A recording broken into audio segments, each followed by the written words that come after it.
अस्सलाम वालेकुम स्टूडेंट्स। अच्छा जी, हम पहले फंक्शंस और उसकी लिमिट्स के बारे में, इन्वर्स के बारे में पढ़ चुके हैं। अब टुडे जो है वो हमने डिस्कस करना है अबाउट लिमिट्स। ठीक है, लिमिट्स के बारे में आप पहले जो है वो बिल्कुल कुछ भी नहीं पढ़ा आपने, आप बिल्कुल लिमिट्स से फैमिलियर नहीं है। तो थोड़ा सा जो है वो इसको मैं आपको डिस्क्राइब कर देती हूँ। देखें, लिमिट्स को पढ़ने से पहले आपको एक और चीज़ को अंडरस्टैंड करना पड़ेगा। अभी तक हमने देखा फंक्शंस, लाइक मेरे पास कोई भी फंक्शन है, f of x is equal to x square. मैंने इसमें एक्स को 2 पुट किया, एक्स इज़ इक्वल टू 2, तो f of 2 is equal to क्या आ गया 4। इसको हम बोलते हैं functional value of f at x is equal to 2। ये हमारे पास इस फंक्शन एक्स स्क्वायर की वैल्यू आ गई है, इनपुट 2 के लिए आउटपुट 4। ठीक है, अब लेकिन हम यहाँ पे क्या करना चाह रहे हैं, लिमिट्स को डिस्कस करना चाह रहे हैं। लिमिट्स में बेटा हमारे पास एग्जैक्ट 2 नहीं आता, बल्कि अप्रोचेस टू 2 आता है। अप्रोचेस से मुराद ये है कि हमारे पास, जैसे मैं कहूँ कि मेरी अप्रोच, जैसे आप इस कैमरे में भी देख रहे हैं, आपकी अप्रोच सिर्फ पेज के इस हिस्से तक है, इससे ऊपर, इसके लेफ़्ट राइट, इसके नीचे आप नहीं देख सकते। ठीक है, तो ये हमारी होती है अप्रोच। तो जब भी हम लिमिट को डिस्कस करते हैं, तो लिमिट को डिस्कस करने से पहले हम बात करते हैं अप्रोच की, कि एक्स अप्रोचेस टू ए। ठीक है, लिमिट जो है वो हमारी हमेशा किसी पॉइंट की अप्रोचेस में आती है। इस जो एरो साइन है इसको हम पढ़ते हैं अप्रोचेस टू। अप्रोचेस टू भी आप इसको पढ़ सकते हैं और टेंड्स टू भी आप इसको पढ़ सकते हैं। ठीक है, अप्रोचेस से क्या मुराद है कि लाइक अगर आपके पास ये रियल लाइन पे एक पॉइंट है ए, ठीक है, तो x जो है वो इस पॉइंट ए को अप्रोच कर रहा है। अब वो इसके लेफ़्ट से भी अप्रोच कर सकता है और इसके राइट से भी अप्रोच कर सकता है। लाइक अगर मैं कहूँ कि ये 2 है, ठीक है, तो x इज़ इक्वल टू 2 से मुराद है एग्जैक्ट ये वाला पॉइंट। ठीक है, लेकिन x अप्रोचेस टू 2 से क्या मुराद होगा कि x जो है वो इस 2 की तरफ अप्रोच कर रहा है, मतलब इसकी वैल्यू 1.999999 भी हो सकती है। सॉरी, इसके राइट साइड पे 2.11111 भी हो सकती है, और अगर हम लेफ़्ट से इसको देखें तो इसकी वैल्यू 1.9999 समथिंग भी हो सकती है, एग्जैक्ट 2 नहीं होगी। ठीक है, जब मैं कहती हूँ कि x अप्रोचेस टू ए, तो इसका ये हरगिज़ मतलब नहीं है कि x इज़ इक्वल टू ए, ये x नॉट इक्वल्स टू ए होता है। ठीक है, अप्रोचेस में और इक्वालिटी में फ़र्क है, ये आपने याद रखना है। अप्रोच से मुराद है कि हम उस नंबर को अप्रोच कर रहे हैं, उसकी तरफ हैं, उसके बहुत नज़दीक तरीन है। क्लियर है? चलिए इसको एक एग्जांपल से देख लेते हैं। लाइक आपके पास एक एग्जांपल है 1/2, 1/4, 1/8, 1/16 and up to so on. अब देखिए यहाँ पे मैं क्या कर रही हूँ, 2/1, 2/2, 2/3, 2/4 एंड सो ऑन। ये हमारे पास क्या आ जाएगा 1/2n एंड सो ऑन, ये चलता जा रहा है। ठीक है, ये कोई आपके पास मैंने एक सीक्वेंस ले ली है, फर्स्ट ईयर में आपने सीक्वेंसेस पढ़ी है ना, तो ये मैंने एक सीक्वेंस ले लिया है 1/2, 1/4, 1/8, 1/16, 1/2n एंड सो ऑन। ठीक है, अब देखें जैसे जैसे नीचे पावर बढ़ती जाएगी, आपकी नीचे डिनोमिनेटर जो है वो ज़्यादा होता जाएगा, तो 1 वैल्यू जो है वो आपकी क्या होती जाएगी, छोटी होती जाएगी। इसका आंसर 0.5 आएगा, इसका 0.25, इसका इससे भी छोटा, इसका इससे भी छोटा एंड सो ऑन। ये आंसर जो है क्या होता जाएगा, लेस होता जाएगा। तो क्या मैं इसको कह सकती हूँ कि when n approaches to infinity, जब n जो है वो अप्रोचेस टू इन्फिनिटी होगा, मतलब बहुत जो है वो लार्ज हो जाएगा, तो 2/इन्फिनिटी ये चीज़ क्या हो जाएगी 1/इन्फिनिटी। तो हमारे पास जो हमारा ये जो फंक्शन है, या आप इसको कह सकते हैं x, तो ये अप्रोचेस टू 0 हो जाएगा। ठीक है, देखिए ना ये एग्जैक्ट इन्फिनिटी है और ना ही ये एग्जैक्ट 0 है। These are approaches to, when n approaches to infinity, तो x अप्रोचेस टू क्या हो जाएगा 0 हो जाएगा। क्लियर है? चलिए इसको हम एग्जांपल्स की मदद से करेंगे तो आपको मज़ीद क्लियर हो जाएगा। जब भी आपने किसी फंक्शन की लिमिट्स जो है वो डिस्क्राइब करनी है, लिमिट्स को डिस्क्राइब करने से पहले हम कुछ थ्योरम्स ऑफ लिमिट्स पढ़ लेते हैं, जो कि आपकी बुक पर दिए गए हैं। ठीक है, अच्छा जी, फर्स्ट ऑफ ऑल हमारे पास थ्योरम ऑफ लिमिट है, ये आपकी बुक पे पेज नंबर 17 है। इसमें देखें पहले आपके ऊपर ये एक डेफिनेशन भी दी गई है लिमिट ऑफ द फंक्शन की, कि वो कहता है कि if x as x approaches to a from both left and right side of a, f of x approaches to a specific number, कि जब आपके पास x जो है वो किसी a को अप्रोच कर रहा होगा तो आपका f of x जो है वो किसी स्पेसिफिक नंबर l को अप्रोच कर रहा होगा, तो देन l जो है वो आपकी क्या कहलाएगी, लिमिट ऑफ द फंक्शन। और इसे हम किस तरह से लाइट करते हैं कि limit x approaches to a f of x is equal to l, कि आपका f of x की जो लिमिट है as x approaches to a वो क्या आ गई है, हमारे पास l आ गई है। चलिए नेक्स्ट हम कुछ थ्योरम्स देख रहे थे। इसमें फर्स्ट ऑफ ऑल जो है उसने क्या कहा है कि आपके पास दो फंक्शंस हैं, एफ एक्स जो है उसकी लिमिट l है और जी ऑफ एक्स की लिमिट m है। तो देन हम क्या कर रहे हैं कि अगर हम दो फंक्शंस का सम लें, the limit of sum of two functions, देखिए यहाँ पे लिमिट है सम ऑफ टू फंक्शंस की, ठीक है, तो ये किसके बराबर होगी, is equal to the sum of their limits, किसके बराबर होगी, the sum of their limits. अब देखिए यहाँ पे उसने क्या किया है, इसकी लिमिट प्लस इसकी लिमिट, मतलब हमने क्या कर दिया है कि limit of sum of two functions is equal to the sum of their limits, मतलब l प्लस m।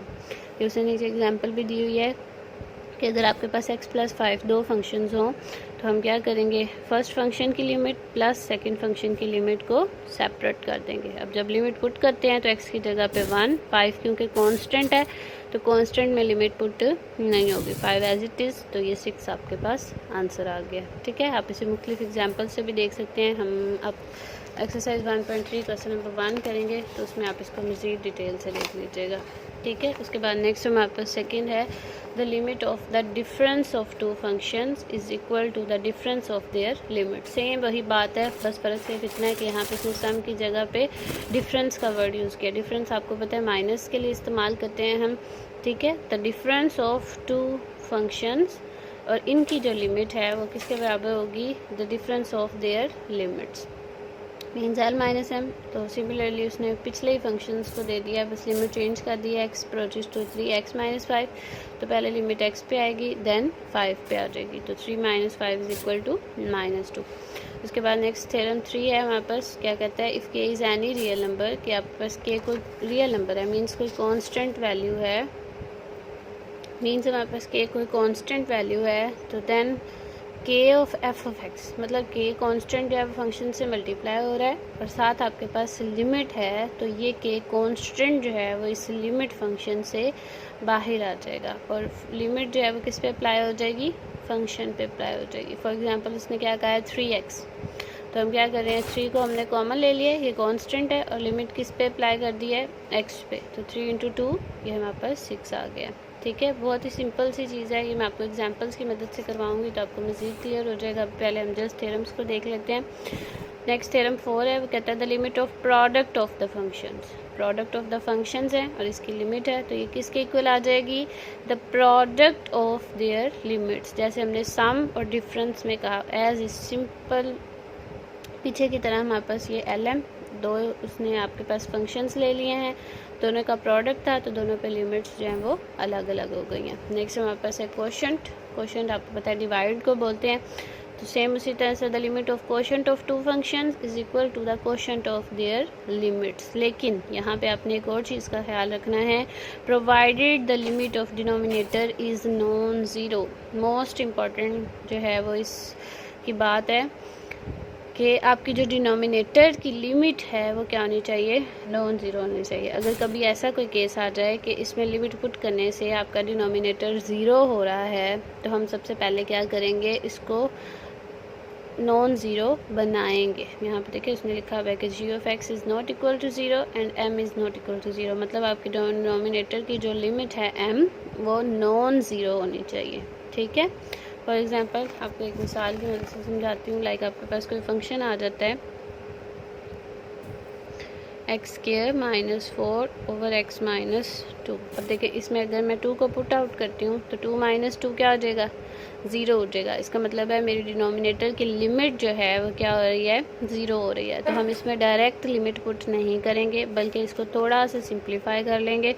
सिंप्लीफाई करने के लिए आप इस पर देखें, यहाँ पे इसके फैक्टर्स बना सकते हैं, आप कोई भी तरीका इस्तेमाल कर सकते हैं, कॉमन ले सकते हैं, फार्मूला अप्लाई कर सकते हैं, आप फैक्टराइजेशन कर सकते हैं, लेकिन डिपेंड करेगा क्वेश्चन पे, ठीक है। तो अब यहाँ पे अगर गौर करें तो x माइनस टू से कैंसिल आउट हो जाएगा, तो ये हमारे पास क्या बचेगा, limit x approaches to 2x plus 2। अब जब हम इसमें लिमिट पुट करेंगे तो first theorem of the limit, सामने लिमिट सेपरेट हो जाएगी, पहले x की जगह पे लिमिट पुट होगी 2, और क्योंकि 2 कांस्टेंट है तो ये एज इट इज़, तो ये 4 आ जाएगा। तो अब देखें ये अब जो है वो हमारे पास डिनोमिनेटर 0 होके आंसर इन्फिनिटी नहीं आया, बल्कि क्या आ गया है, 4 आ गया। मतलब जब भी आपके पास इस तरह की सिचुएशन हो तो आपने क्या करना है, इसको जो है वो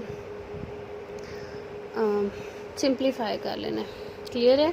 चले इसके बाद हम लास्ट थ्योरम देखते हैं।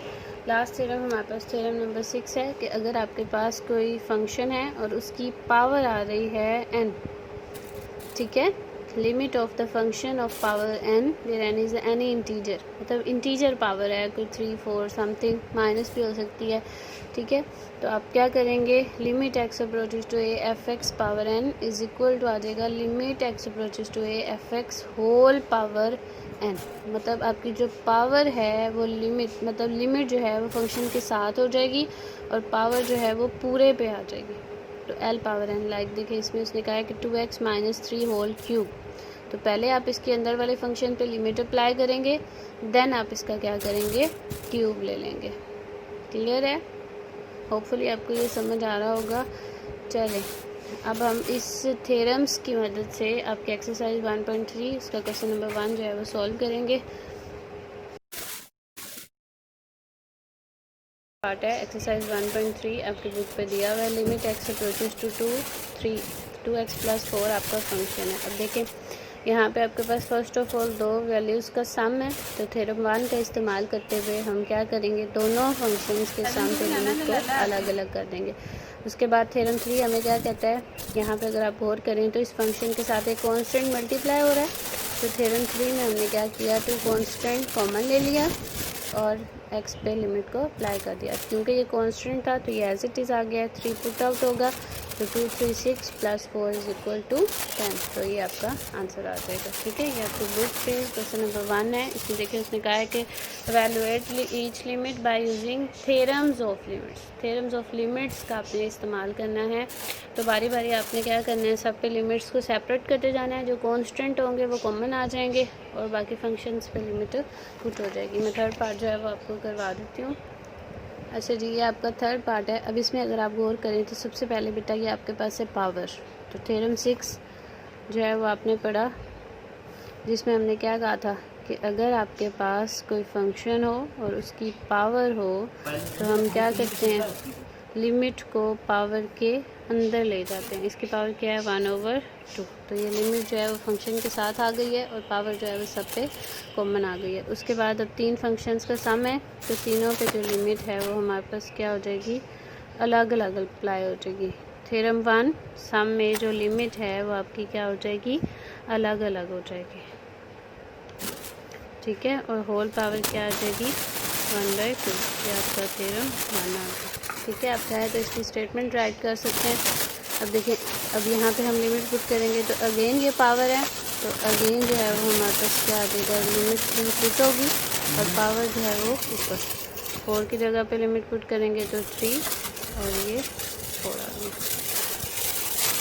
3 square 9 plus 3 plus 4 whole power 1/2, तो 12 और 4 16, 16 पावर 1/2 मीन्स जजर है, तो ये 4 आपका आंसर। ठीक है, होपफुली आपको क्लियर हो गया होगा। इसी तरह से आपने इसके चारों के चारों पार्ट्स जो है वो ट्राई करने हैं, या खुद ट्राई करेंगे, बहुत ही आसानी से हो जाएंगे। आज के लिए मेरा हल इतना काफ़ी है। ओके जी, अल्लाह हाफिज़।